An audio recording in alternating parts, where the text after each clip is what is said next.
रुड़की एक बहुत ही रोचक इतिहास के साथ भी याद किया जाता है, और वो इतिहास है एशिया में बनने वाला सर्वप्रथम इंजीनियरिंग कॉलेज, जो 1853-54 में स्टार्ट हुआ था।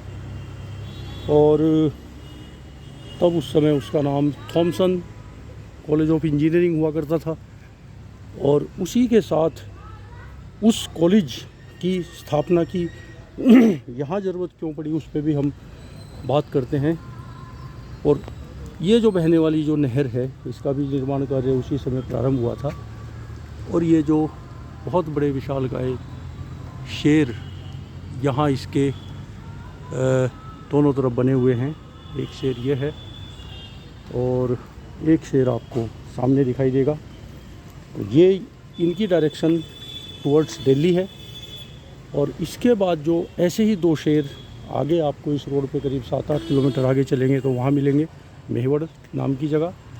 उनकी डायरेक्शन हरिद्वार की तरफ है।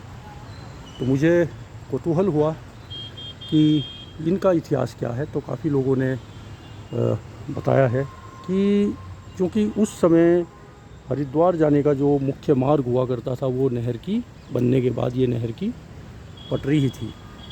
और कई जहाँ इस स्थान से और जहाँ तक अगले शेर बिठाए गए हैं, वहाँ तक का जो नहर का एक तरीके से अगर आप रूट देखेंगे तो वो थोड़ा सा एलिवेशन है, हाइट का है, ऊंचाई पे है वो। और नीचे दोनों तरफ जो है खेत हैं, खाली ज़मीन है। तो मैंने अपने पिताजी से भी इसका पूछा था रीज़न, तो उन्होंने जो मुझे बताया, हालांकि मैंने ये कहीं पढ़ा नहीं है, एक उन्होंने बताया था कि जो भी आदमी यहाँ पहुँचेगा तो उसको एक शेर जो है एक बड़ा खतरे का प्रतीक या कुछ भी ऐसा समझ सकते हैं कि अब आप जो है एक खतरे के उसमें एंट्री कर रहे हो, शेर के मुंह में एंट्री कर रहे हो, शेर की माद में समझ लो खतरा। और आपको बहुत सावधानी है इस पूरे पैच पे 7-8 किलोमीटर का। और फिर वहाँ के बाद नहर थोड़ा सा उसका रूट कंफर्टेबल हो जाता है, तो फिर आप उस खतरे से बाहर निकल गए। तो ये भाव लिए हुए 4 शेर, 2 इधर बिठाए गए हैं और 2 इधर आगे चल के मेहवड़ पुल पे। तो फिर एक जगह कहीं मैं पढ़ रहा था, उसमें फिर निकल के आया कि एक 5वां शेर भी था। तो 5वां शेर की फिर हमने जानने की कोशिश करी हिस्ट्री। तो फिर पता चला कि प्रोटोटाइप बनाया गया था, और एक अंग्रेज़ों के समय ही बना हुआ एक चर्च है, वहाँ उस प्रोटोटाइप को पहले तैयार किया गया। और वहाँ के बाद फिर उस जब वो फाइनल उनको ठीक लगा होगा तो 4 शेर बना के यहाँ स्थापित किए गए। तो वो शेर 5वां आज भी वहीं रखा है।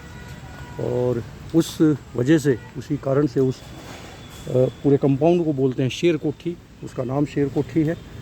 तो ये एक बड़ा ही रोचक इतिहास है। और इसी के साथ साथ इस नहर के बनने का भी इतिहास बहुत रोचक है, क्योंकि अंग्रेज़ों ने सोचा था कि एक बहुत बड़ा भूभाग जहाँ से उनको राजस्व मिलेगा, तो वहाँ की सिंचाई की कोई व्यवस्था होनी चाहिए। और इसके अलावा बाढ़ भी अक्सर गंगा नदी में आ जाया करती रही होंगी। तो उन्होंने फिर इस नहर के निर्माण कार्य को प्रारंभ किया। पीबी कोटले नाम के जो इंजीनियर थे, उसको जिम्मेदारी दी गई। और ये भी एक तथ्य है कि उस नहर के निर्माण कार्य के लिए पहली बार जो है रेलवे पटरी बिछाई गई थी। और जो वो सवारी गाड़ी नहीं थी, सामान के ट्रांसपोर्टेशन के लिए उसको तैयार किया गया था। कलियर नाम की एक जगह है जो आजकल काफ़ी सूफी संत भी उनकी वो भी है, वहाँ मज़ार उनके लिए भी फेमस है। तो फिर ये नहर बन के तैयार हुई। और इस नहर के निर्माण में जो ज़रूरत थी सिविल इंजीनियर्स की, उनकी पूर्ति के लिए Thomson college of engineering Asia का पहला इंजीनियरिंग कॉलेज यहाँ खोला गया था। और बाद में उसको यूनिवर्सिटी ऑफ रुड़की नाम दिया गया। और वर्तमान में उसको फिर IIT के स्टेटस से जाना जाता है। तो ये जो कुछ चीज़ें रुड़की के बारे में, नहर के बारे में, और ये जो शेर है इनके इतिहास के बारे में बताने की मैंने कोशिश की है।